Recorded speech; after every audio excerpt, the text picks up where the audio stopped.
Hi YouTubers, it's Mark from Dog. I'm back. I've not been anywhere, I've just not done a video for a while. Looking bloody rough though. Got man flu for a few days now. I'm really not feeling up to doing much, but this is one of the free weekends we've got. We're meant to be going out, but because we both don't feel so good, we've stayed in. So I went, right, let's get this brew on. So one of the pubs, more of a bar in than a pub I call it, but in the town near me, Wigan, northwest of England, is Wigan Central. And Joanna, the manager there, and one of our friends, Neil, said, can you make us a Sorachi Ace and Mosaic IPA? Definition of an IPA is a bit vague anyway, but they want a beer with Sorachi Ace and Mosaic. So what I've done, knocked up a recipe.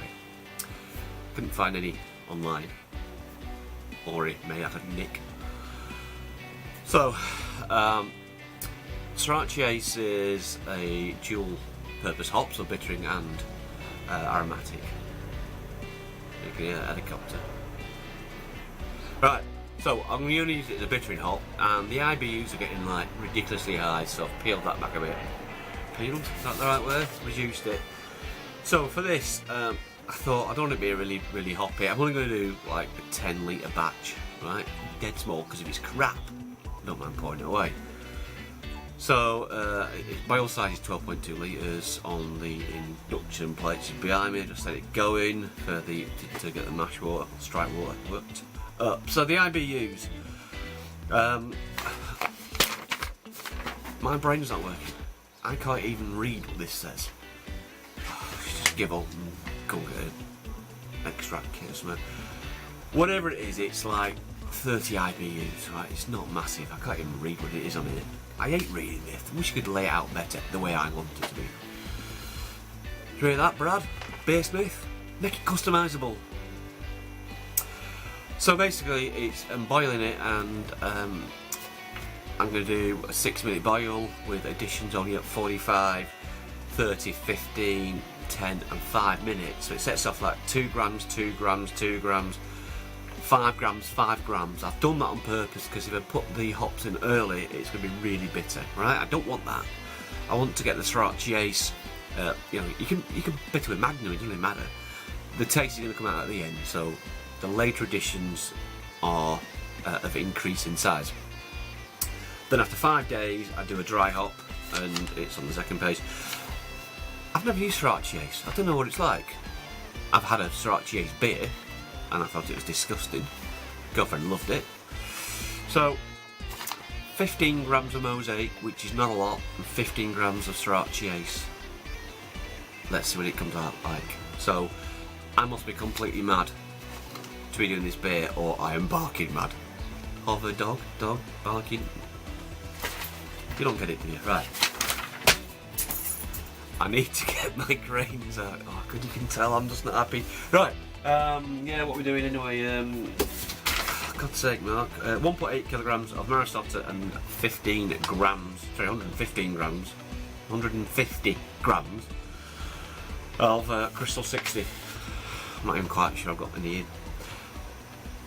Let's come back when I'm going in.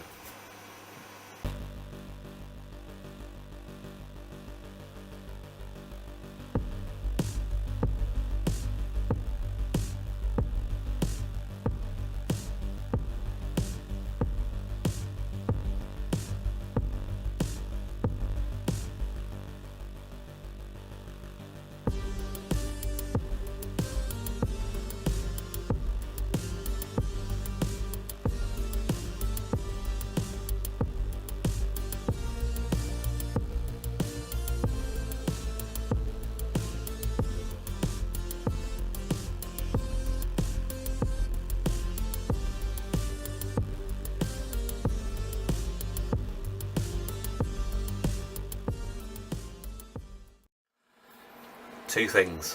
One, I didn't put the boil in a bag in. Brew in a bag. I call it boil in a bag. That's what you should get fish in it when you're a kid.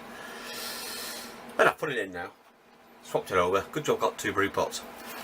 Remember these? My new scales that I got a few months ago. maybe at 6 months ago. Came to turn them on, they wouldn't turn on. Bit odd. Check the battery compartment, and there's 2 lovely leaking batteries in there. They were brand new, them batteries, when I got this, from a well-known Swedish furniture store. The batteries are bright yellow. You can work it out. I've just pulled this off now, I can't get back on again. You can work out who it was. Batteries are well in date. They were new when I put them in. Both freaking leaked. Not bad any of your batteries again, IKEA. Oops, did I mention the thing? Other furniture stores are available. Oh, freaking great. It was the IKEA batteries that shagged the last one up. Not buying them, me. Got the ones in now. So, I'm going to weigh out my Sorachi Ace. Sorachi Ace, which arrived this week from... I'll get his name wrong, I apologise now. I'm sure it said Steve. This company. Cross my loof. I get quite a lot of hops from him, really. Well, that place. They're quite good. Let me just get the old dog and bone out, and I'll read what he wrote to me, because he always writes quite funny emails. Right, let me find this. Right, I found it. This is take 2 because the door was open and I was like a silhouette. So this is what Stephen Smith from Cross My Loof sent me, and I like these. Just on purpose. Okay, so Wigan is known for its pies. Just Google mining Wigan humble pie. Alright, you come just Google it, alright? So he's put Happy Pie Day, Mark, my favourite day. Cheers for another visit to our humble abode. Tom and Cammy fired up the old rust bucket earlier today to take your brewing goodies to the post office and hopefully to the final destination there in Wigan. Luckily it's all downhill from here, so they'll make haste and be in the pie shop in no time. I mean the post office. Let me know when it arrives, and if you find the quality isn't up to scratch, then let us know and we'll sort it for you. All okay with your last brew down there at Hoverdog? Hopefully it was a hassle-free brew day and you got it up in YouTube? Question mark. Well, I have.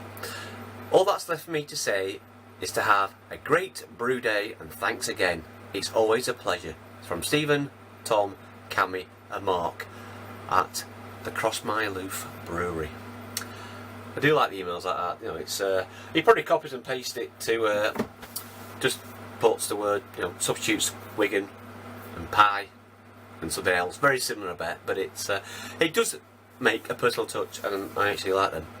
Right, we're pretty far through the mash now. I've got the sparge water heating up in the second tub. Let me just turn around you and show you. So this is that 33 litre tub that I've got. It's a tub, you know, brew pot. It doesn't quite fit the induction plate. Sorry for the noise.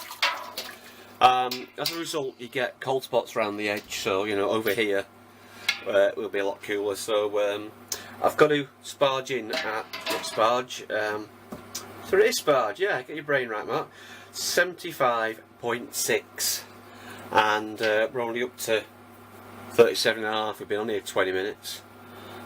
In the centre it's going to be higher. It's getting up to like nearly 50. It says 50, 44, 45. So we get in there.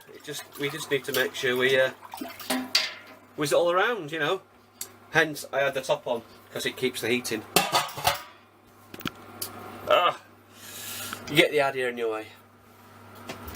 So I've checked the temperatures on the mash, and that's doing brilliantly. It's holding its temperature here today, which is odd because it's actually 15.7. But I'm in here and there's hot water, you know, warm water anyway. And this shed with all the insulation on the roof and that, it really does keep the heat. It's fantastic. I am thinking of changing it slightly. On the ceiling, I was thinking of just putting some extra cover. Maybe a bit like Bentham Brewery. I can't remember his name now. He used stuff that they use for like cladding, the plastic stuff. I think that looks really good.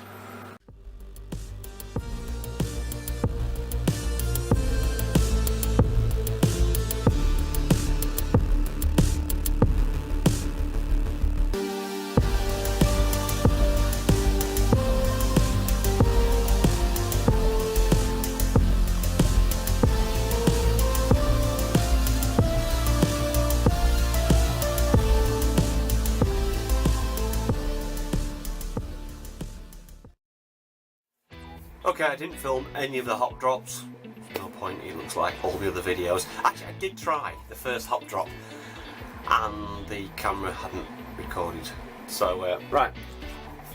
I've finished now, I've done all the hop drops, etc. I've actually added to the recipe a flame out addition. So I've just turned the induction heater off, the induction thing, plate. I went to measure my hops for my Whirlpool edition. Turn these on and they sit there forever saying 8, 8, 8, 8, 8, 8. So something's killed them. Whether it was the batteries, I don't know. It actually did come up once. They've worked all today, but then they did come up. So like they worked. I put some hops on and the value was going less and less. Every few seconds it went down by like 20 grams. So so this, which has been on manual with me flame additions, they're on a manual scale, you know, a weight scale. And so I've put out 10. It's probably 15, I don't know. It's so inaccurate, these little things. A big scale, and it's like, you know, I don't know, man. So they're broken, so yep. There we go. It's the turmoil. I love watching, that's great.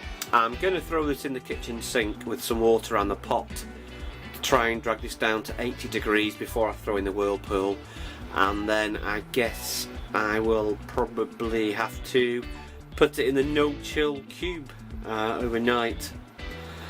Yeah, I need to sort out my cooling. So looking at the volume of worked, we've got probably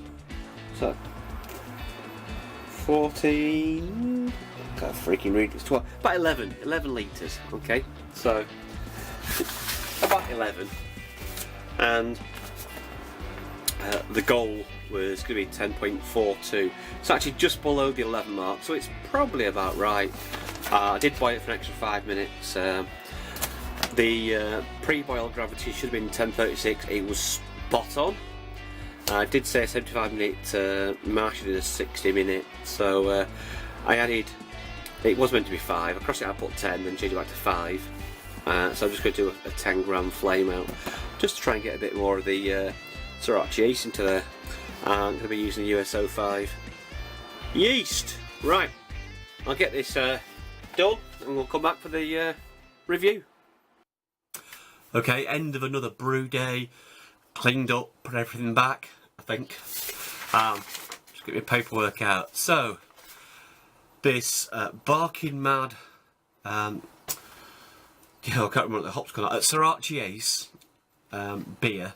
That's going to be dry hopped with Sorachi Ace and Mosaic. It's been pretty good brew day, apart from the scales. So, we'll come back in a minute. I'm just looking at my figures. So we had a pre-boil gravity. It was meant to be 1036. I got 1036. Absolutely spot on.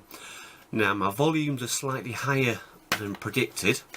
Okay, so then the post-boil, end of boil, I've let it cool down. It said it should be 1042, and I've actually got 1043.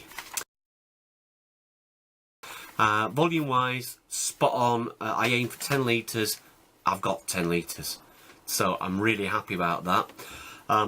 After the boil, I put the wort through my grain bag, the Brunner bag to strain out a lot of the hops, which I don't often do because normally it goes into the chill cube, so those hops are sat there for 24 hours. So hopefully it should be clearer, because I've had issues with clarity, and hopefully those hops ain't gonna carry on bittering it. Yeah, so right, that's the paperwork done. Good, bad and ugly. Good, I'm in the brew shed, I'm brewing, it's always good. The bad, nothing really bad. Is it going between bad and ugly on my scales? These are broken, and I did turn them on earlier. They did zero out, and then they started just like giving random numbers out. So the batteries are knackered in there this morning. Maybe that's leaked. Oh, they did seem to be working. They were zeroing out So I'll look for some better ones. These are 10 quid, was it 7 quid, 10 quid, whatever, cheapish. Yeah, I've had perhaps £1 a brew day, about 10 beers out of it. Perhaps I'll stop being cheap. Buy cheap, buy twice. That's what someone's told me. And it seems to be coming true. Right, okay. I should stop the waffling. I don't even I'm bright enough. I can't see. It's only a little camera and I can't see, so put the light on. My God, that's bright. Yeah. So that was good, bad and ugly. Really, between bad and ugly, the scales, that was it. Nothing else. The day went absolutely fine. I'm interested to see what it's like at the end, because I'll be giving this beer away, perhaps the majority away to friends. So that's about wraps up the brew day. So all I can say is, this is Mark from Hoverdog Brewery signing off. And as always, stay thirsty.